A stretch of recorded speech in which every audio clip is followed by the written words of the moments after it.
जय श्री कृष्ण दोस्तों, आप सभी का स्वागत है हमारे यूट्यूब चैनल स्पिरिचुअल फैक्ट्स में। तो दोस्तों, पौराणिक कथा के अनुसार आज की वीडियो में हम जानेंगे त्रिदेवों में श्रेष्ठ कौन है।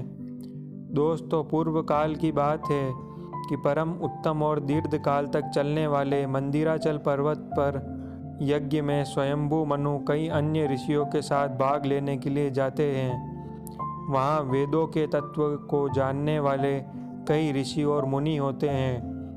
महायज्ञ जब आरंभ हुआ तो पाप रहित मुनि देवता तत्व का अनुसंधान करने के लिए एक दूसरे से पूछते हैं कि कौन देवता सबसे श्रेष्ठ है, किसे सबसे पहले भोग लगाना चाहिए, कौन अविनाशी परम पूज्य है। तो वहाँ बैठे ज्ञानी जन भी अपने अपने तर्क देने लगे। कोई सूर्य भगवान को श्रेष्ठ बताते हैं, कोई ब्रह्मा जी को तो कोई शिव जी को श्रेष्ठ बताते हैं। तो अन्य ब्राह्मण जन श्री विष्णु भगवान को संपूर्ण जगत का स्वामी बताने लगे। राजा मनु भी श्री विष्णु भगवान को पुरुषोत्तम कहने लगे।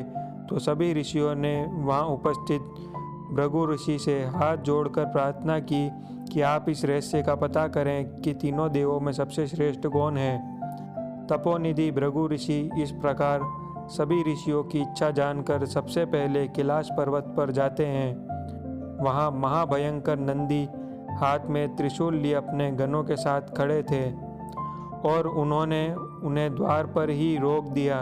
भृगु ऋषि उनसे कहते हैं, हे शिव के प्रिय गणों, कृपा करके भगवान शिव जी को सूचित करें कि ऋषि भृगु अभी उनसे मिलना चाहते हैं। लेकिन शिवगण उनकी एक नहीं सुनते और बताते हैं कि शिव जी अभी देवी के साथ क्रीड़ा भवन में विहार कर रहे हैं, वो अभी किसी से भी नहीं मिल सकते हैं। लेकिन भृगु ऋषि अपनी बात पर अड़े रहते हैं तो शिव के गण उन्हें उल्टा सीधा कह देते हैं।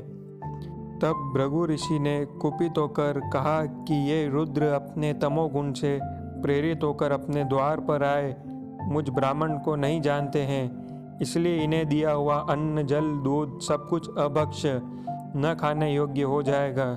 इस प्रकार ऋषि भृगु श्राप देकर ब्रह्मलोक में गए। यहाँ से महर्षि भृगु ब्रह्मलोक में ब्रह्मा जी के पास पहुँचे। ब्रह्मा जी अपने दरबार में विराज रहे थे। सभी देवगण उनके समक्ष बैठे हुए थे। भृगु जी वहाँ हाथ जोड़कर चुपचाप खड़े हो गए। ब्रह्मा जी ने अपनी सभा में आए अतिथि को देखा तक नहीं। भृगु जी को ब्रह्मा जी ने बैठने तक को नहीं कहा। तब महर्षि भृगु जी ने ब्रह्मा जी को रजोगुण घोषित करते हुए अपूज्य, जिसकी पूजा हो ही नहीं होने का शाप दे दिया। कैलाश और ब्रह्मलोक में मिले अपमान और तिरस्कार से क्षुभित महर्षि विष्णु लोक चल दिए। भगवान श्री हरि विष्णु क्षीर सागर में सर्पाकार सुंदर शेषनाग पर अपनी पत्नी लक्ष्मी जी के साथ विहार कर रहे थे।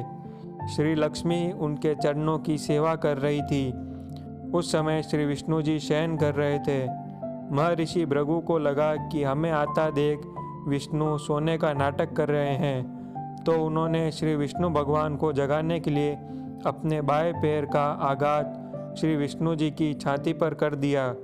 महर्षि के इस अशिष्ट आचरण पर विष्णु प्रिया लक्ष्मी, जो श्रीहरि के चरण दबा रही थी, कुपित हो उठी। लेकिन श्री विष्णु भगवान महर्षि के चरण सहलाने लगे और कहा, भगवान, मेरे कठोर वक्ष से आपके कोमल चरण में चोट तो नहीं लगी। महर्षि भृगु लज्जित भी हुए और नारायण का सदाचार और धर्म देखकर प्रसन्न भी। तब श्री लक्ष्मी जी ने भी चंदन और फूल माला से भृगु ऋषि का स्वागत किया। यह देखकर भृगु ऋषि की आंखों में आंसू आ गए और वे कहने लगे कि सत्व गुण इस सृष्टि के सबसे श्रेष्ठ गुण हैं। जो प्रभु आप में समाहित हैं, आप ही ब्राह्मणों के सबसे पूजनीय हैं। देवकी नंदन श्री कृष्ण ब्राह्मणों के हितैषी थे, श्री राम भी ब्राह्मणों के हितैषी थे, आप ही पालनहार हैं।